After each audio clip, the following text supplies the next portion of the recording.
We're in San Antonio, Texas, home of the 5-time NBA championship Spurs, the world-famous Alamo. And these. Do they come in black? I'm Michael Davies. On this episode of Sights, Bites, and Frights, we're going to gander at a groovy gallery, bounce to a bodacious barbecue joint, survey a swanky hotel, and hop to a haunted hotel. I'm on a journey to see the sights, take some bites, and maybe even catch a few frights.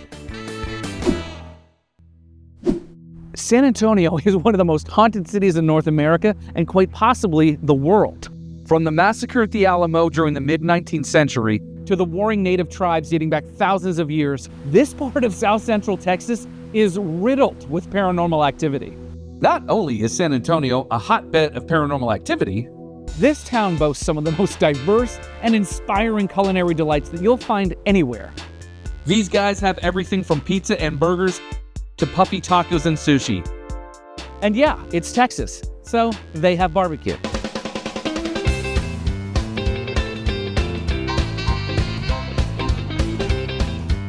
Between the Riverwalk,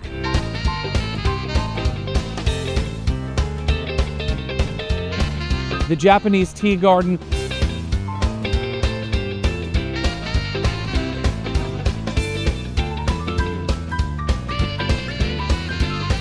and the countless parks, you will never run out of stuff to do in San Antonio.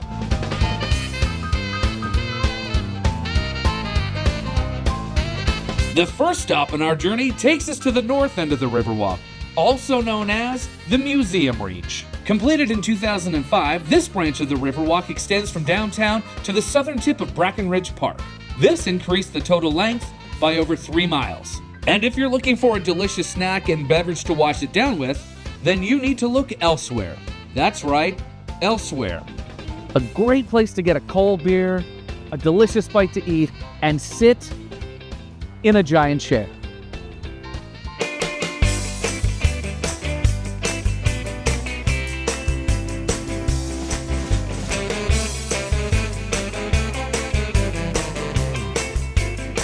This is the Honky Taco. And I gotta tell you, this looks like amazing. It's a deep fried buffalo chicken, french fries. It's got some guacamole, coleslaw. There it is. There it is. We're gonna get the bite.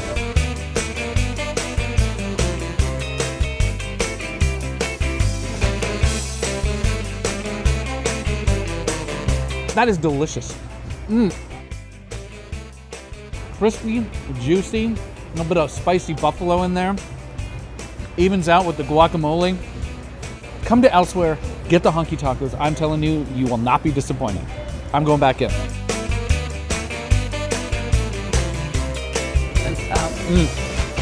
These tacos are amazing, and they pair perfectly with the Pearl Lager, which is a San Antonio local. Right down the street, you can get one of these bad boys. Oh, that's a fine beer. And that's a fine taco.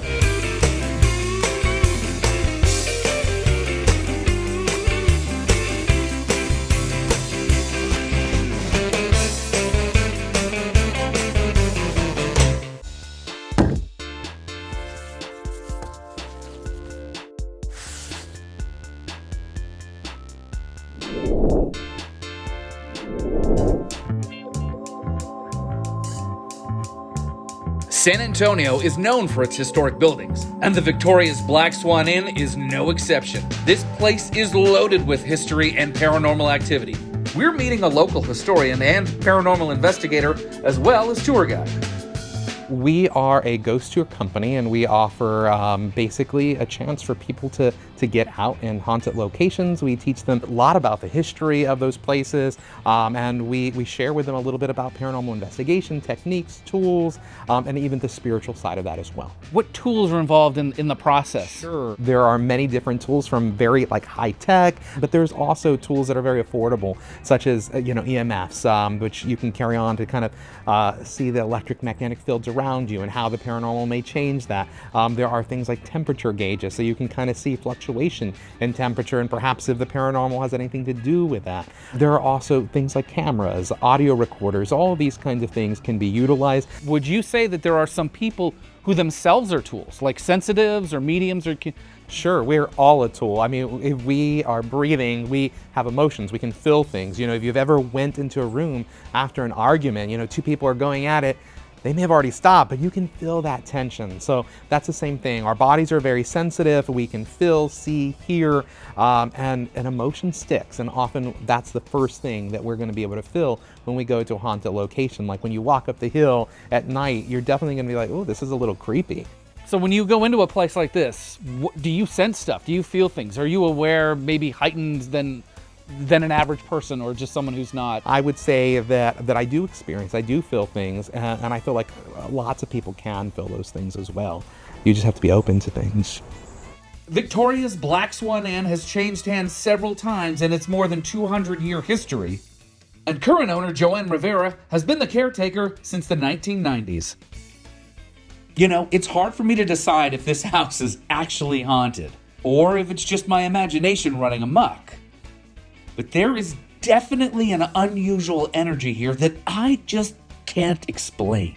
This is a huge part of what I guess psychics experienced when they came in here was really a big part connected to this room, but it really started when they came through the front door of the house, because the very first psychic that she had in, he came through the front door, and as soon as he felt the door, he said, somebody has been killed here. Somebody's been murdered here. They've been hung here. He said that, and he said this person was involved with law. They had to be a lawyer. They were also a politician.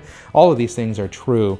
There was a murder. It had to have happened here. It was by asphyxiation, and whatever reason they wanted to kill this person, they wanted it because of this closet. There was a safe supposedly in this closet with perhaps a treasure, perhaps something, perhaps it wasn't here, perhaps the treasure is still on the property somewhere, but it was thought that there was something in there that connected, you know, the whole thing together. Okay, this is where things get a little unsettling. One of the ideas was, why don't we create a psychomantium? And a psychomantium is basically a room that brings forth spirit. And so grievers a long time ago might utilize these if somebody had died in their family suddenly and they wanted answers, they wanted closure. And so how you would do this, how you would build the psychomantium, or how you would build a room to call for spirit, is you would want to create some kind of portal here. And so the idea that parapsychologists have with portals is that if you take two mirrors, you face them together, it opens up a portal. And so if you go inside that closet, you're going to see that there is going to be a mirror in back of where you would be, and a mirror in front of you, and there's a chair there, and this little candle you can light, and you can sit there, let your eyes glaze over, kind of let the spirit world come to you and see what happens. It's actually the same technique, this scrying technique, and that was actually used by Nostradamus to make all of his predictions. And so I think it's the way that the house has embraced a little bit of the haunts here, as well as try to make it their own.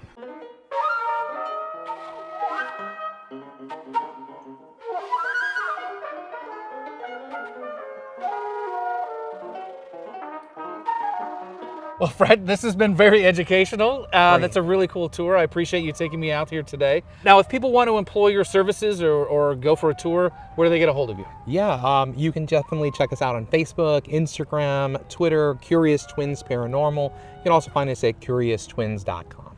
Great tour of Victoria's Black Swan Inn. If you're in San Antonio, you really do have to come here.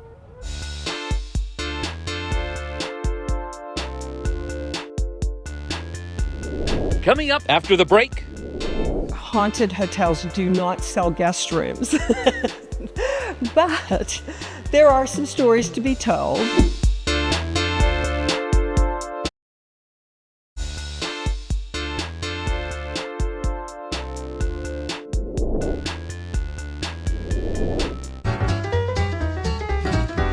Up next, we're heading downtown. At the corner of Navarro and Travis Streets, you'll find one of the most elegant hotels in South Texas. This is the St. Anthony Hotel. And if you're wondering about ghost stories, hotel historian Debbie Gonzalez has a tale or two to tell. The St. Anthony was the first luxury hotel in San Antonio. Built in 1909, it was considered one of the most luxurious hotels in the United States. All of the rooms had mahogany moldings and furnishings, as well as telephones, and half the rooms had private baths. Something that we take for granted today, it also featured doors which opened automatically, and electric lights that turned off when patrons locked their hotel room door. It was so technologically advanced that it was considered among the world's most modern hotels. The hotel was built in 1909 by a couple of cattlemen who decided that they were going to take a chance on San Antonio being more than just a dusty little village. R.L. Naylor and A.H. Jones, and they hired Mr. Swearingen to be the hotel manager. In 1909, they built the first tower, and it had 110 rooms in it. A year later, they started the second tower and had another 110 rooms. From the beginning, it was established as a luxury property. Italian marble, Venetian tile, crystal chandeliers. And the rooms went for $1.50 without a bathroom and $2 with a bathroom. We're 242 steps to the Riverwalk, which is really about a block. And we're across the street from the beautiful Travis Park. So you don't get that commercial feeling being on the Riverwalk, but you have the amenity of being able to get there. And between the St. Anthony and the Riverwalk is Houston Street, and there are some fine restaurants. So it's a very, very good location. She wasn't joking. Houston Street has a ton of great places to grab a bite to eat. Whether you're looking for a night out of fine dining, or you're just grabbing a quick snack on the go, Houston Street has everything from burger joints to chop houses, Italian restaurants to Mexican places. In addition, the Majestic Theater is on Houston Street, and the Tobin Theater for the Performing Arts is just 3 blocks down Jefferson. So we're right in the heart of the city and not touching the river. Haunted hotels do not sell guest rooms. But there are some stories to be told. We named our bar Haunt. The craft cocktails that are served out of Haunt tell the story of the ghost, alleged ghost, in the St. Anthony. But for the most part, they're pretty fun stories, like the Lavender Lady. The Lavender Lady used to be in the restrooms right up there on the mezzanine level, and you would go in and smell this fragrance of lavender. And then you would check underneath all the stalls, and there was nobody there. And then you'd go out, and it was gone. I mean, so is there a ghost? I'm not sure. But we tell that story, and it's a great drink in Haunt, the Lavender Lady. Every hotel has beds. Every hotel has food. Every hotel has, unique restaurants and that sort of thing. But this hotel really has a heart. I mean, this hotel has been woven in the tapestry of San Antonio since its beginning. The St. Anthony Hotel is a truly wonderful hotel. More than that, it is an experience. With a rich history steeped in elegance, the ownership group has done an outstanding job of making this a really unique hotel by preserving the past while embracing the future.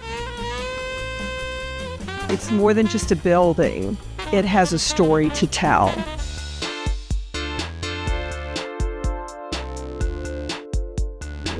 Coming up after the break.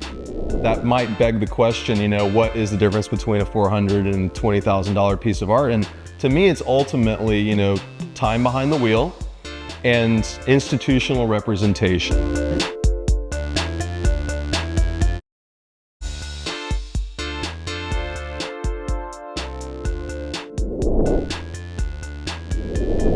This is San Antonio's Monte Vista Historic District. I'm about to head into my favorite art gallery, and it is run by probably one of the coolest art dealers you're ever going to meet. This is the Felder Gallery.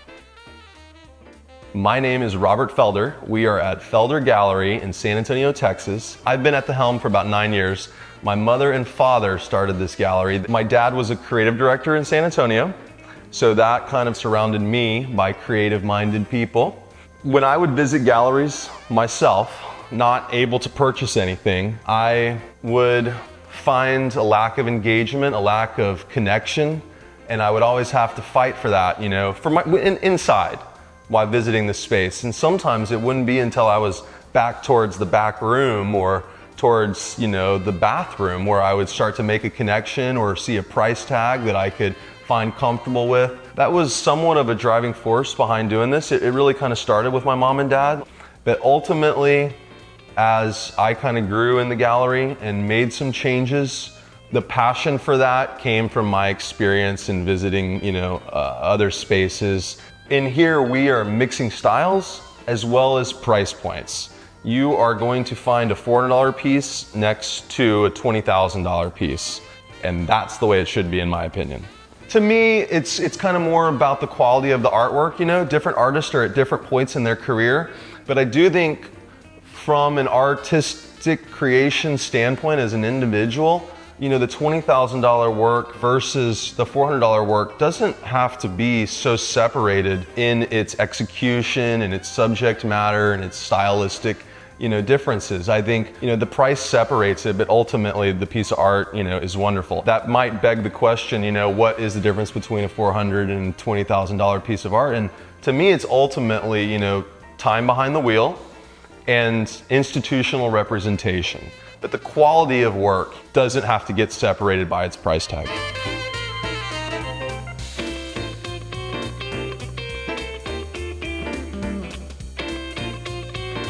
I also had an experience when the gallery was down on the Gulf Coast. I lived above an old theater, an old Rialto movie theater that was haunted.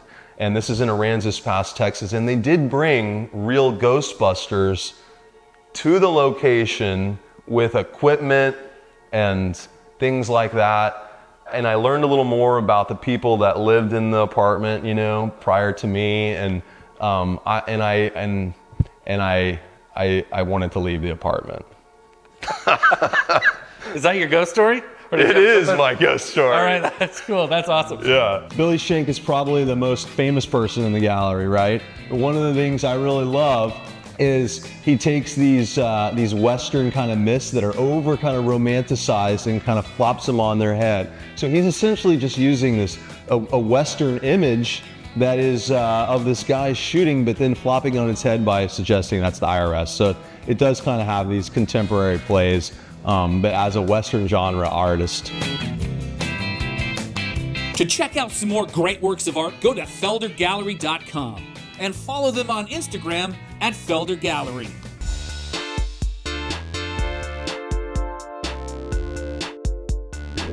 Coming up after the break. Oh man, that is delicious. I gotta tell you, just let the meat do the work. Let the meat do the work.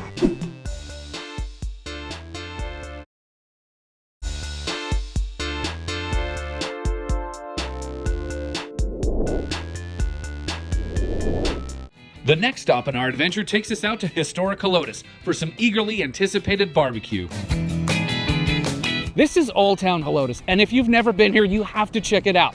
They've got all kinds of stuff. They got an outdoor music venue, they got a gallery, they got this cool hotel inn, they got a place called the Cottage, which is like old antiques and jewelry. And I'm telling you, they have one of the coolest barbecue joints you're ever gonna find. It's B Daddy's.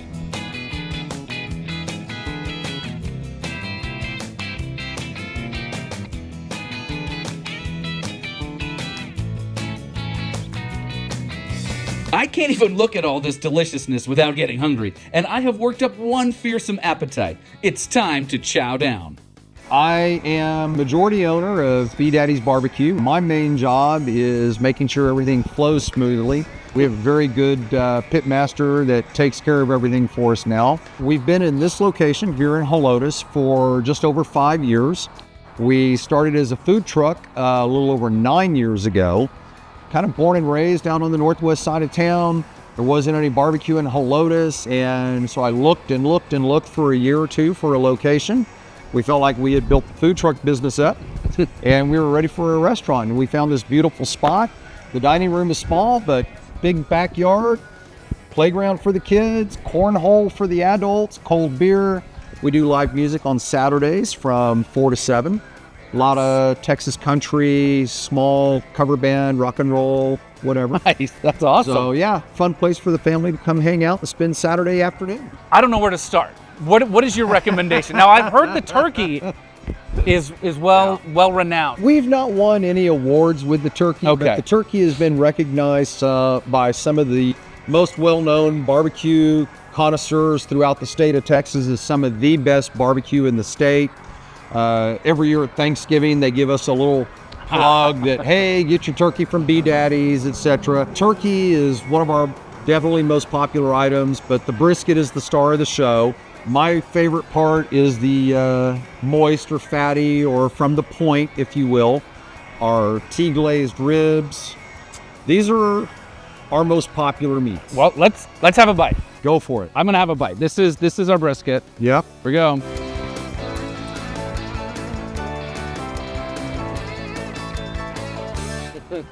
You That's good. Just a hint of the oak. It doesn't overpower it, because some people will turn their meat into wood. You know, what's funny is as a kid, my dad would smoke brisket, and he would put it on the smoker and just let it go, let it go, let it go. And I thought that's the way brisket was supposed to taste. And it was like, for a couple of days later, you would taste that smoke flavor. As I've learned over time, that is not good brisket. Right. Not at all. Oh my God, I'm gonna pair a little pickle with this one. Oh man, that is delicious. I gotta tell you, just let the meat do the work. Let the meat do the work. You Salt know? and pepper, nothing else. Yeah.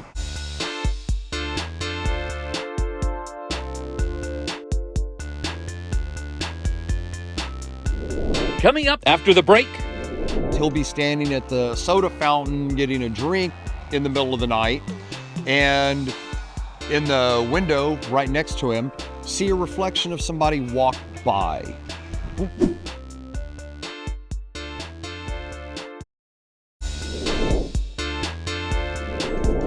There's been some odd things happen in this building. When we were remodeling, I was in the building by myself. My wife had gone to get us something to eat, I believe. It was late at night, and I heard footsteps. Assuming it was the wife, I called out to her and turned around, and there was nobody in the building. My pitmaster absolutely refuses to go to the back part of the building because numerous occasions he'll be standing at the soda fountain getting a drink in the middle of the night, and in the window right next to him, see a reflection of somebody walk by. And it has just freaked him out. Freaky. And several other employees have experienced different odd things, hearing footsteps, hearing a door close or a door open. And, you know, I mean, I know it's an old building, and it is pier and beam, so I'm sure it shifts a lot and does some things, but I promise you, I heard footsteps.